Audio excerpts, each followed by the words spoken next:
इस वक्त आप देख रहे हैं गोल्फ लिंक और मैं आपको बताऊंगा कि क्यों गाजियाबाद में आपको प्रॉपर्टी में इन्वेस्ट करना चाहिए और आपको कहां पर करना चाहिए, क्या फ्लैट लेना चाहिए या आपको ज़मीन में इन्वेस्ट करना चाहिए।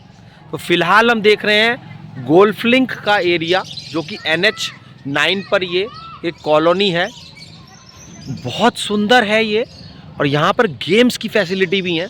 तो आप फ्लैट यहाँ पर ले सकते हैं स्कार्डी में या फिर आशियाना में रेंट पे ले सकते हैं। फ़िलहाल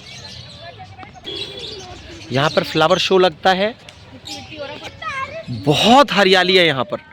अगर आप यहाँ पर अपना फ्लैट लेते हैं या रेंट पे लेते हैं, मैं हमेशा देखिए आपको ये बोलूँगा, ये मेरा अपना एक व्यू है कि फ़्लैट ख़रीदने की बजाय रेंट पे लीजिए और कोशिश करिए कि आपको ज़मीन का टुकड़ा मिल जाए कहीं भी आपको आसपास।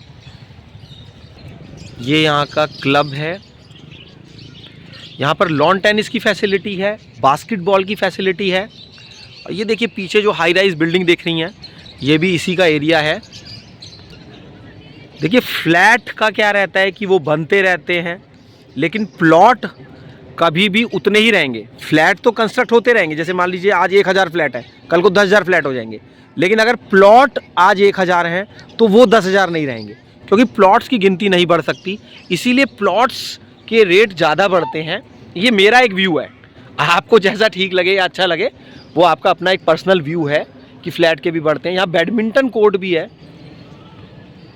आजकल आर्किटेक्ट्स भी ये प्रिफर कर रहे हैं कि लोहे का थोड़ा स्ट्रक्चर बनाया जाए। एक रॉयल कॉलोनी है ये, लैंडक्राफ्ट टाउनशिप। यहाँ पर फ्लैट्स हैं, प्लॉट्स हैं। ज़मीन लेकर के घर बनाने का आनंद ही अलग होता है। देखिए अपने हिसाब से फैसिलिटी के अनुसार जो आपकी रिक्वायरमेंट है आप घर बनवा सकते हैं। बहुत लोग कहते हैं बना बनाया घर मिल जाए तो अच्छा है। मैं आपको ये बताऊंगा कि देखिए वास्तु आजकल एक इतना बड़ा कंस्ट्रेंट हो गया है कि आप बने बनाए घर में आपको वो फैसिलिटी नहीं मिलेगी। अगर आप फ्लैट भी लेते हैं तो देखिए उसमें वास्तु तो देखिए नहीं होगा ना। बाकी आप नहीं वास्तु को मानते हैं वो एक अलग पॉइंट है कि वास्तु मानना है नहीं मानना है, लेकिन फिर भी कंस्ट्रक्शन करवाना ज़्यादा बेहतर रहता है। पुराने बने हुए घर को आप लेंगे तो वो मज़ा नहीं होगा, वो आपके हिसाब का नहीं बनेगा। पैसा भी खर्च होगा लेकिन आपके मन मुताबिक वो चीज़ नहीं होगी। ये देखिए एक नया घर बन रहा है यहाँ पर भी। आजकल इस तरीके की पैनलिंग चल रही है आउटर में। पहले गोल गोल चौखटे गोल गोल घर बनते थे, आजकल ग्लास वर्क का ज़्यादा यूज़ हो रहा है। गाजियाबाद में इस वक्त ज़मीन खरीदने का एक गोल्डन टाइम है, क्योंकि देखिए कनेक्टिविटी हर जगह से बढ़ गई है। तो आप ये मानेंगे कि प्राइसेस थोड़े बढ़ेंगे। और मान लीजिए इस लोकेशन का कोई प्लॉट था, अब नहीं अवेलेबल है, तो अच्छी लोकेशन के प्लॉट्स कम ही मिल पाते हैं। और ज़्यादातर लोग सोचते हैं कि हम शनिवार इतवार में ही टाइम निकालेंगे, लेकिन जहाँ पर देखिए इतने रुपए का फ़र्क पड़ना है तो उसमें आपको टाइम निकालना चाहिए। ये कहने की बजाय है कि हमने तो ये प्लॉट इतने का छोड़ दिया था, उतने का छोड़ दिया था। आप प्लॉट लीजिए, जो करंट प्राइसेस हैं उसमें भी प्लॉट लेंगे तब भी ज़मीनों का रेट बढ़ता है। Channel is not responsible for any profit और लॉस। बहुत से लोग आपको प्लॉट नहीं खरीदने देंगे। मान लीजिए अब कोई प्लॉट है, मान लीजिए इसकी बात कर लेते हैं एग्जाम्पल के लिए। अब ये मिलता है मान लीजिए 5 करोड़ का या 2 करोड़ का, मान लेते हैं 2 करोड़ का मिलता है। आप 4 जगह घूमेंगे, कोई आपको बोलेगा अरे अभी तो यहाँ पर 1 करोड़ का सेल हुआ है, इतना तो भाव नहीं है, तो आपका मन कच्चा हो जाएगा और आप नहीं ले पाएंगे। एनालिसिस करना अच्छा है ज़मीन का, लेकिन यहाँ पर इतने का तो सेल नहीं हुआ है, अभी तक कोई भी नहीं बिका है, अभी इतना भाव नहीं है, तो इस चक्कर में चीज़ें रह जाती हैं और होशियार लोग ज़मीन खरीद लेते हैं। अगर आप कोई प्लॉट खरीद रहे हैं या आप कोई डील करना चाहते हैं, उसमें डीलर का बहुत बड़ा रोल रहता है। मजबूत डीलर होगा तो डील बढ़िया करवाएगा आपकी। ये देखिए कितने हाई राइज, कितनी ऊंची ऊंची मंजिलें यहाँ बनी हुई हैं और यहाँ पर सीमेंट की सड़कें हैं, कोई सड़क टूटी नहीं हुई है। तो देखिए घर वालों की राय लीजिए। बहुत सारे लोगों को डील में ले जाना, प्लॉट को बहुत अननेसेसरीली बार्गेनिंग करके ख़रीदना, इन सब चीज़ों में चीज़ें रह जाती हैं और फिर एक मौके की चीज़ आप ख़रीदना चाहते हैं फिर नहीं मिल पाती है। फ्लैट आपको इस मंजिल पे नहीं मिलेगा तो उस पे मिल जाएगा, उस पे नहीं मिलेगा तो उस पे मिल जाएगा, यहाँ नहीं मिलेगा तो वहाँ मिल जाएगा।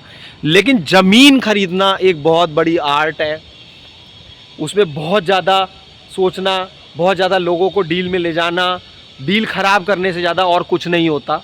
क्योंकि आप अपने पे भरोसा रखिए, आप पढ़े लिखे इंसान हैं। अगर आज आपकी एज 20-25 साल या ज़्यादा भी है तो आप एक एजुकेटेड पर्सन हैं।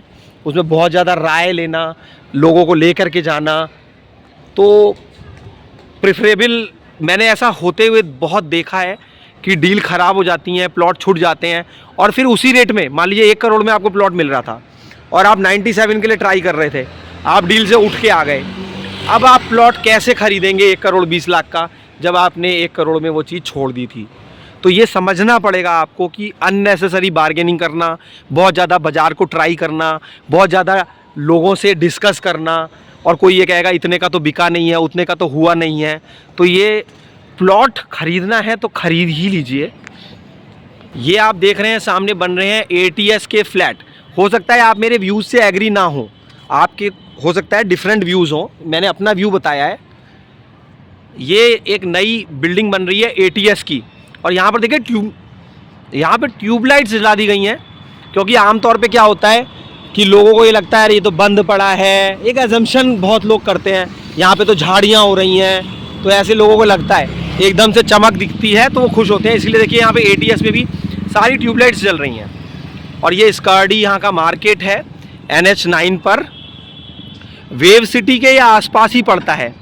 तो बहुत ग्रोथ हुई है, क्योंकि देखिए अब शहर के अंदर लोग नहीं जाना चाहते हैं। लोग नहीं चाहते हैं कि हम एक अंदर की कॉलोनी में, जैसे मान लीजिए, मैं अभी कोई नाम नहीं ले रहा, सारी कॉलोनी बढ़िया है, लेकिन इंटीरियर की बजाय लोग एक्सटीरियर में घर खरीदना चाहते हैं, जिससे कि फास्ट, देखिए कुछ भी डेवलपमेंट होगा वो हाईवेज़ के नज़दीक होगा।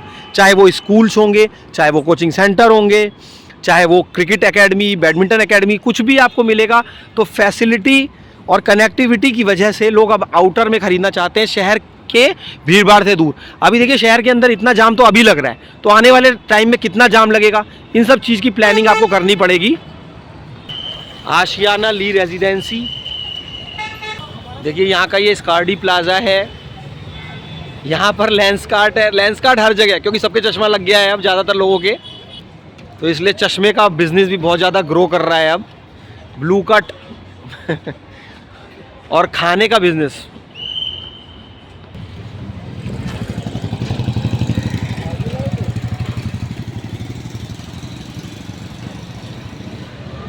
तो प्राइवेट बिल्डर में ये है कि आपको हर जगह मेंटेनेंस चार्ज देना पड़ता है, परमिशंस लेनी पड़ती हैं कुछ भी काम करवाने के लिए। और अगर आप अथॉरिटी की चीज़ लेते हैं तो उसमें आपको परमिशन नहीं लेनी पड़ती है। जैसे मान लीजिए कहीं आपने किसी मॉल में, शॉप में काम करवाना है तो वहाँ पर आपको साइनिंग करानी पड़ेगी। प्लस माइनस पॉइंट्स देखें हर जगह के हैं। तो ये सुंदर जगह है, मैं आपको ये बता रहा हूँ। बहुत लोग ये सोच करके फ्लैट ख़रीदते हैं कि EMI चली जाएगी, लेकिन देखिए उसमें क्या होता है कि इंटरेस्ट ज़्यादा जाता है और कैपिटल कम कटता है। जैसे मेन पैसा आपने मान लीजिए आज 1 करोड़ का लोन लिया तो इंटरेस्ट बहुत ज़्यादा जाएगा, लेकिन आप ये देखेंगे कि 1 करोड़ में से जो आपको देनदारी है, 1 करोड़ की देनदारी है, उसमें से मेन अमाउंट EMI में से बहुत कम ही कटता है। इसलिए लोन लेने से पहले भी आपको सोचना पड़ेगा। और फ्लैट क्योंकि नए बनते रहते हैं तो उसमें क्या होता है कि बहुत ज़्यादा प्राइस का एस्केलेशन ना हो के, आप भी क्या कोई पुराना फ्लैट लेना चाहेंगे? सोचिए, आप कोई पुराना फ्लैट नहीं लेना चाहेंगे रीसेल का, आप चाहेंगे कि मैं नई कॉलोनी में नए डिज़ाइन का फ्लैट खरीदूं। इसलिए मैं सबको ये बोलता हूं कि प्लॉट पर खर्च करना ज़्यादा बेहतर है बजाय कि फ्लैट के। और फिर भी आपको कहीं लेना है तो ये बहुत ही अच्छी एक सोसाइटी और कॉलोनी मेरे को यहाँ नज़र आ रही है। वीडियो कोई भी होगा बहुत इम्पॉर्टेंट होगा, मैं बहुत इम्पॉर्टेंट बातें बताऊंगा आपको हर वीडियो में लास्ट तक। टू द पॉइंट वीडियोस होते हैं, सीधी बात होती है हर वीडियो में। रजिस्ट्री कैसे करानी है आप कभी ये भी पूछ सकते हैं, बहुत ही इजी प्रोसेस होता है रजिस्ट्री कराने का। ये कोई इतना टफ काम नहीं होता प्रॉपर्टी ख़रीदना, सेल करना। अपने में कॉन्फिडेंस रखिए, आप खुद खरीद सकते हैं। देखिए इस वक्त मैं आ गया हूँ NH24 पे, अभी इसको NH9 बोलते हैं। ऐसे फर्राटा गाड़ियाँ भर रही हैं यहाँ पर। क्योंकि ये पूरा हाईवे है, सीधी कहाँ कहाँ तक कनेक्टिविटी। तो अब आप शहर के अंदर रहना चाहते हैं या आप हाईवे से सटी हुई कॉलोनीज़ में इन्वेस्ट करना चाहते हैं, तो मधुबन बापूधाम, गोविंदपुरम, स्वर्ण जयंतीपुरम ये जीडीए की कॉलोनीज़ हैं और वेव सिटी प्राइवेट बिल्डर की कॉलोनी है। जीडीए की कॉलोनी में आपको घर बनाने का कोई क्लॉज फिलहाल नहीं है कि इतने सालों में आपको घर बनाना ही पड़ेगा। देखिए ये गोल्फ लिंक, जैसे नोएडा अथॉरिटी में क्लॉज है, टाइम पीरियड है, पेनल्टी लगती है, लेकिन जीडीए में फ़िलहाल ऐसा नहीं है कि इतने दिनों में आपको घर बनाना पड़ेगा। जीडीए के प्लॉट्स फ्री होल्ड हो जाते हैं। मैं हमेशा अथॉरिटी के लिए ही लोगों को सलाह देता हूं, क्योंकि मेरा ये व्यू है, बढ़िया बिल्डर भी होता है, बढ़िया कॉलोनीज बिल्डर की भी होती हैं। ये देखिए गोल्फ लिंक के फ्लैट्स, अभी यहाँ पर देखिए पढ़ पा रहे हैं हम, पोजेशन सून, स्कर्डी ग्रीन्स फेज 2 बन रहा है। और अगर आप प्लॉट में इन्वेस्ट नहीं कर पा रहे हैं तो चलिए फ्लैट में ही करिए, कुछ तो करना चाहिए, क्योंकि रियल एस्टेट में अभी इन्वेस्ट करने का टाइम है, वो भी गाजियाबाद में, क्योंकि गाजियाबाद में सब लोग दूर दूर से भाग रहे हैं, कनेक्टिविटी अच्छी हो गई है, तो आसपास के जो एरियाज़ के लोग हैं वो भी गाजियाबाद में आ रहे हैं। अब ऐसा नहीं है कि कोई आपका प्लॉट है तो आप उसको होल्ड कर लें और आप सोचें कि भाई मेरा तो प्लॉट दुगना 4 गुना और ये क्या क्या हो जाएगा, क्योंकि उसका रीज़न ये है कि आप अगर आप रहने के लिए ले रहे हैं अलग पॉइंट होता है, अगर आप इन्वेस्टमेंट के लिए ले रहे हैं अलग पॉइंट होता है। हमेशा अगर आपको पैसा बढ़ाना है तो प्लॉट्स में ये है कि खरीदिए, फिर सेल कर दीजिए, फिर दूसरी जगह ले लीजिए, फिर सेल परचेज अगर आप करते रहेंगे तभी आपका बहुत अच्छा दाम बढ़ता रहेगा। तो हर चीज़ में देखिए कैलकुलेशन होती है, आर्ट होती है, हर चीज़ एक सब्जेक्ट है, प्रॉपर्टी भी एक सब्जेक्ट है। ये नहीं है कि आपने एक प्लॉट होल्ड करके रख रखा है सालों तक तो उसी में दाम बढ़ेगा। खरीदने बेचने में भी ज़्यादा दाम बढ़ता है, खरीदने बेचने में ज़्यादा इनकम होती है। एक जगह प्लॉट खरीदिए, सेल कर दीजिए, जो सरकार का टैक्स देना है वो दीजिए और स्टैम्प पेपर दीजिए, फिर भी आप बचा लेंगे पैसे। अगर आपके पास टाइम नहीं है घर बनाने का तो भी आजकल आर्किटेक्ट्स विद मटेरियल भी बना देते हैं, तो इसलिए आपको सिर्फ पेमेंट करना है। आजकल हर तरीके की फैसिलिटी हर जगह अवेलेबल है। यहाँ पर देख रहे हैं पान शॉप, पान के शौकीन यहाँ आ सकते हैं, चौरसिया पान शॉप, मुझे भी पान ठीक ही लगता है। एक एक लाइन बहुत इंपॉर्टेंट होगी हर वीडियो की, बीच बीच में मैंने आपको बोला बहुत इंपॉर्टेंट बातें बताता रहूँगा मैं आपको। तो यहाँ हम बात कर रहे थे मधुबन बापूधाम की। मधुबन बापूधाम जीडीए की एक कॉलोनी है जो कि बिल्कुल रैपिड रेल मेरठ रोड पर है। आपको याद रखना है पिलर नंबर 707, जो कि मनन धाम मंदिर के आसपास आपको कॉलोनी पड़ेगी। वहाँ पर एक फ्लाईओवर बन रहा है, फ्लाईओवर अभी बना नहीं है। वीडियो ये यहाँ पर मैं आपको दिखा रहा हूँ, लेकिन क्योंकि मेरे को आपको वीडियो में बातें बतानी है इसलिए मैं आपको मधुबन बापूधाम की बात भी बता रहा हूँ। और अगर आपको प्राइवेट बिल्डर में जाना है तो वेव सिटी, इस वक्त वेव सिटी और मधुबन बापूधाम 2 चॉइसेस हैं। बढ़िया, ये भी बढ़िया चॉइस है क्यों, लेकिन यहाँ पर अभी फ्लैट्स हैं, रीसेल में कुछ प्लॉट आपको मिल सकते हैं, तो नो डाउट ये भी एक अच्छी चॉइस है। लेकिन बिल्डर में मैंने आपको बोला मेंटेनेंस चार्ज है, अथॉरिटी में फ़िलहाल नहीं है ऐसा, 1 टाइम देना पड़ेगा, हर बार नहीं देना है।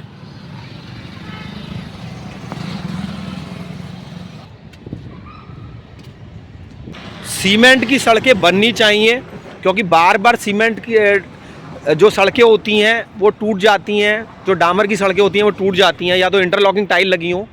तो यहाँ पर देखिए प्राइवेट बिल्डर की एक खासियत होती है, अगर आप वेव सिटी में जाएंगे तो आपकी सड़कें ऐसी चकाचक मिलेंगी कि मज़ा ही आ जाएगा आपको। एक बार विजिट करिएगा। लेकिन देखिए सब सिंक्रोनाइजेशन है पैसे का, आज आप कहाँ इन्वेस्ट करते हैं, कहाँ पर कितना बढ़ेगा, वो ऐसे नहीं है कि बस आप गए, आपने एक प्लॉट ले लिया, वो मेरे पैसे बढ़ जाएंगे। आपको उसमें समझना पड़ेगा, लोकेशन को समझना पड़ेगा। बढ़िया लोकेशन के ही दाम बढ़ते हैं, ऐसा नहीं है कि कहीं भी दाम ले लिया, कुछ भी प्लॉट ले लिया वो बढ़ेगा। देखिए यहाँ पर भी लोहे का वर्क कितना सुंदर कराया हुआ है। तो आजकल पीवीसी के पैनल्स चल रहे हैं वॉल्स पे, जहाँ पर भी कोई सीलन विलन की प्रॉब्लम होती है तो लोग पीवीसी के पैनल लगवा लेते हैं। यहाँ पर देखिए बिजली के पोल लगे हुए हैं, लेकिन बहुत जगह अथॉरिटी के प्लॉट्स की बात कर रहा हूँ मैं, किसी पर्टिकुलर अथॉरिटी के लिए नहीं कह रहा। तो वहाँ पे बिजली के खंभे तक नहीं लगे होते हैं। तो प्राइवेट बिल्डर कुछ फैसिलिटी भी देता ज़रूर है। देखिए कॉर्नर का कितना सुंदर मकान, बहुत लोगों ने इसको भी छोड़ दिया होगा और सस्ता मिल जाए और कहते होंगे हमने तो इतने में छोड़ा था। तो मौके की चीज़ मिलनी है तो लीजिए, कॉन्फिडेंस डेवलप कीजिए। यहाँ पर देखिए रेलिंग इन्होंने शीशे की बना रखी है, बट मैं हमेशा ये बोलता हूँ और सोचता हूँ कि प्राइवेसी ख़त्म होती है थोड़ी। शीशा लगाना है तो थोड़ा फ्रॉस्ट वाला लगा लीजिए। फर्स्ट फ्लोर का लेंटर बहुत ऊंचा ना डालें, क्योंकि जब सीढ़ियों से चढ़ना पड़ता है सेकंड फ्लोर पे तो थोड़ा ऊंचा हो जाता है और कोई यूज़ भी नहीं है। बहुत ज़्यादा ऊंचे लेंटर का क्या करना, 10 फुट का एनफ रहता है। लिफ्ट लग जाती हैं, ये बात सही है कि आजकल घरों में लिफ्ट लग रही हैं, लेकिन ज़रूरी नहीं है कि हर बार आपका लिफ्ट से जाने का मन हो। एक सिंप्लिसिटी भी होती है, बहुत लोग जीने में ही चलना पसंद करते हैं। तो इसलिए कोशिश करिए कि लेंटर हाइट 10 फुट ही रहे मैक्सिमम।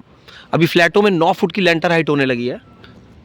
और डिज़ाइन ऐसा बनना चाहिए घर का कि कुछ सालों बाद वो पुराना ना लगे, क्योंकि जैसे पहले गोल चौखट गोल चीज़ें चल रही थी तो वो आउट ऑफ फैशन हो गए मकान। उसे ये पता लगता है फिर कि ये मकान पुराना बना हुआ है। तो हमेशा नया बना हुआ मकान तभी बढ़िया लगता है कि जब थोड़ी सिंप्लिसिटी हो, एक नॉर्मल डिज़ाइन हो।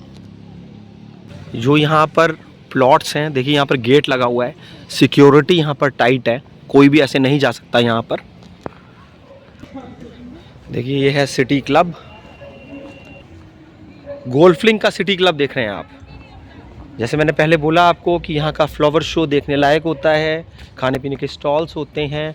टाइम आप नेट पे चेक करिएगा किस मंथ में लगता है।